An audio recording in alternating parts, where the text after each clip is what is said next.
This is Dominic, DeAngelo, WrestleZone.com, and it's WrestleMania weekend. I'm here with Pittsburgh's finest, Corey Graves. We have a mutual stay in there. Where are you based out of Pittsburgh originally? Originally, I'm from Monroeville. I was born and raised in Monroeville, went to Gateway High School, graduated way too long ago, I'm ashamed to say, and now we live in Lawrenceville. Oh, I'm Bloomfield. Oh, we're practically neighbors. Right? I could walk up that hill and we're there. Have you gone to the industry before? I'm there way too frequently, probably 3 times a week. I got some damn good craft beers there. Sure do, and fantastic burgers. Your industry, you're welcome for the plug. Burgers. Yeah, you're welcome. Right, you're welcome. All right, I got some Pittsburgh questions. All right. Who is your favorite pirate of all time? Ooh, oh my God. Well, Clemente is the obligatory answer. Right. But from my generation, I remember when the Pirates were still kind of awesome when I was a child. You had Bonds, Bonilla, and Van Slyke in the outfield. You had Jay Bell. Jay Bell, he was my guy. Yeah, and right now I'd be remiss if I didn't shout him out. Cole Tucker is a good friend of mine. Oh, really? And Cole's been killing it this spring, so I got to say Cole Tucker right now. All right, yeah, I'll put my chips behind him then, too. There you go. How about Penguin? Le Magnifique, man. That's another one. I could go on. Mario, Yager. I grew up in. That's the era, you know. I grew up in. Brian Trottier. Yes. All the way up to like Francois Leroux. When I was so happy when the heavyweight champion of the NHL came to Pittsburgh. I had a Miroslav Shatan jersey. Yes. Did you? Oh yeah, love it. How could you not like a jersey that says Satan on the back? And you go, oh, it's just my hometown team. Yeah, I'm rooting for the guy. Okay. Yeah, exactly. Favorite movie star and TV show? Right now, we've just gotten caught up on Yellowstone. Okay. And I think, what's the guy that plays Rip, who was in Dazed and Confused, Cole Hauser. Yes. I think he does a fantastic job with that role. I'm not a cowboy. I'm the furthest thing from him, a city boy through and through. But for some reason, every 15 minutes or so when watching Yellowstone, I'm like, you know what? I'm going to buy a cowboy hat and probably a big truck and maybe learn how to ride a horse. I could wrangle something up. Yeah, right. At least in my mind, I could be a cowboy. Yeah. All right. So you do such a great job on commentary. I think you add, you get what you need to get done, but you also, add a little bit more element to it, I think. Thank you. Talk about just how did you kind of find your comfort zone getting into commentary? And, was there anything you picked from or anybody you kind of picked from? When I first started doing commentary, I never in a million years envisioned that I would be at the level that I'm at now and find the success that I have. It was more or less something I did as a survival mechanism because I wasn't allowed to wrestle anymore. So it was like, how do I stay here? I want to stay in the WWE. You know, that's my ticket. So I think initially all I could draw from were those that I was a big fan of growing up, which were Heenan and Ventura, even King. In my older years. So when I started in NXT, I kind of had those in my back pocket. But I was still finding my own footing. So there would be glimpses of that would probably come out, not because I was trying to emulate them, but that was wrestling commentary that I knew and liked.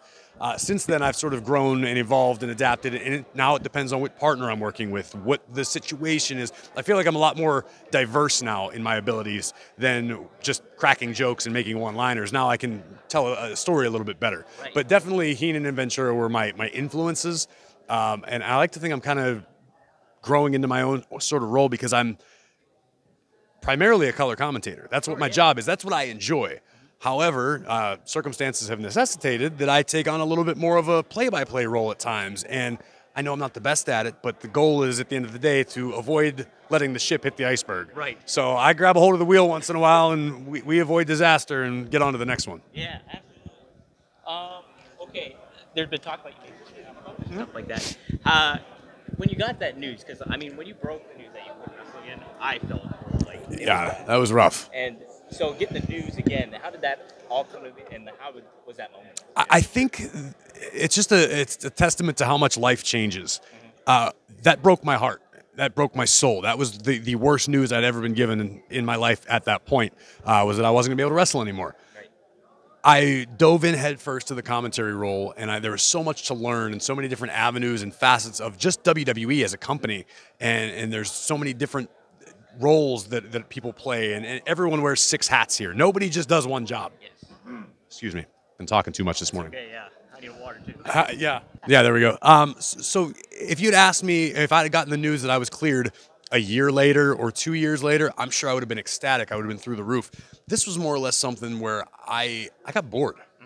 And I don't mean that in a negative way. I'm just a very creative person. I always like to have a new project or something else that I'm working toward or a new goal.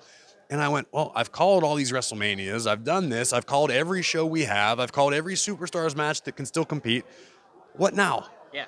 So it was actually after WrestleMania last year, I got the itch a little bit. And I seen a couple guys, you know, with injuries, Edge coming back, Christian, Daniel Bryan, even a few years prior. Yeah. It was always in the back of my mind, like, I got to at least give it a shot. And I honestly didn't have any expectations. I kind of figured they were going to say, yeah, no, you're still kind of a mess. And I got cleared, and I took it, and it took a few days to set in that, I could do that if I wanted. But now I'm so comfortable in this professional role as a commentator that now it's a matter of the circumstances have to be right. And when I say that, I mean it's got to benefit someone other than me. Sure. It's not about Corey Graves going out.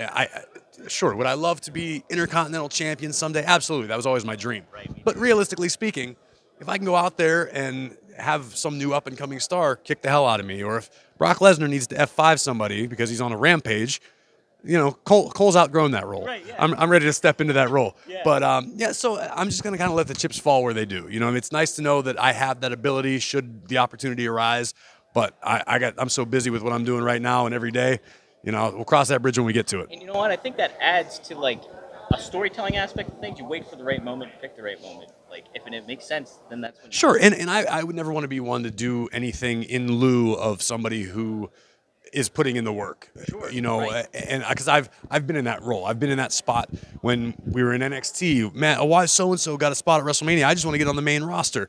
And then you get to the main roster, and it's why so-and-so have a spot at WrestleMania? I've been doing live events all year long. Yeah. And I get it. It's a tough pill to swallow, but I don't want to be that guy that is the reason, oh, well, so-and-so's not getting TV time because Corey Graves has to do his thing. I don't want to be that guy. But that said, if I'm the guy that helps the other person get to the next level, benefit. One hand wash the other. Even better. Yes. All right. As far as, like, legends, we got Bruno Sammartino and stuff like that. Is there somebody that would kind of maybe surprise somebody, like the casual fan, that would be like, that's somebody that you look up to? Oh, man. I mean, I was a fan of everybody. I remember when I first got to FCW, we had the ability to request footage of anybody, basically. Pre-WWE Network existing, obviously we still had the library, but it was old school where you would have them burn you DVDs of anybody. And I always had a Kurt Hennig DVD, a Scott Hall DVD, and Ric Flair, of course. And those shouldn't come as a shock to anybody. Those are three of the all-time greats. I think I've always just tried to pick up a little bit from anybody, especially in the role I'm in now. I've learned so much from different superstars about themselves, or I've taken something that I learned about somebody else and just applied it to somebody differently from a character perspective. And I'm always observing. That's the thing. Like I'm a relatively quiet guy, sort of introverted when I'm not on, so to speak. So when I'm backstage, I'm just sitting and I'm walking and talking to people, but I'm not that guy that's, hey man, how's it going? No, I'm sitting in the corner going, oh, I noticed the way he did that. I'm going to talk about that. You know what I mean? It's kind of weird, probably borderline creepy.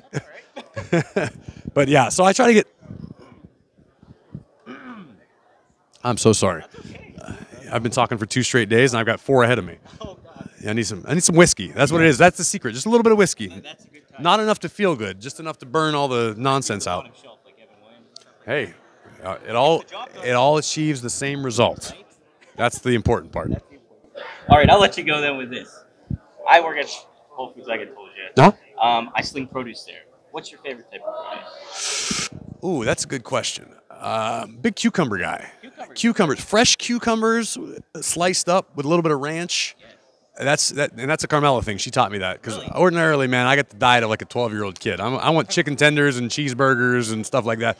But yeah, I'd say cucumbers are good and pineapple. Pineapple's great. Yeah, pineapple, and I go through an exorbitant amount of watermelon because all 3 of my kids eat watermelon like they breathe air. Every time I walk into any supermarket, it's one of those big containers of the sliced. Yeah, so I do the value add in the back cut off the watermelon. It's quick. It's a quick process. Yeah, it's so big. Yeah. But geez. Yeah, that's lots of produce. But the house is usually pretty well stocked when we're there for enough time that it won't go bad. Yes, I suggested to Becky get mangoes this season if you're around. Okay. Yellow mangoes. I actually just bought some. I haven't partaken in them, but really? we have some in the fridge. Well, They're great. by the time we get back, they're going to be gone. Do you know how to cut them in? I do not. You grit them out, so you slice one end. You slice So like an avocado almost. Yes, basically. And then Okay. You go up and down, and then grit it out, and you push it open and you eat it like that. Well, damn, learn something new every day. What'd you learn at WrestleMania, Graves? I learned how to slice a mango. So slice of mango, and you can saute them too. Put a little sugar on there. That sounds fantastic. Can't beat it, man. Can't beat it. Appreciate it. All right, I'll let you go. Cool, man. Rest Thank that you. voice up. Yeah, I'm going to try. Yeah. Cool. Thank you. That was fun. It's a pleasure. Likewise.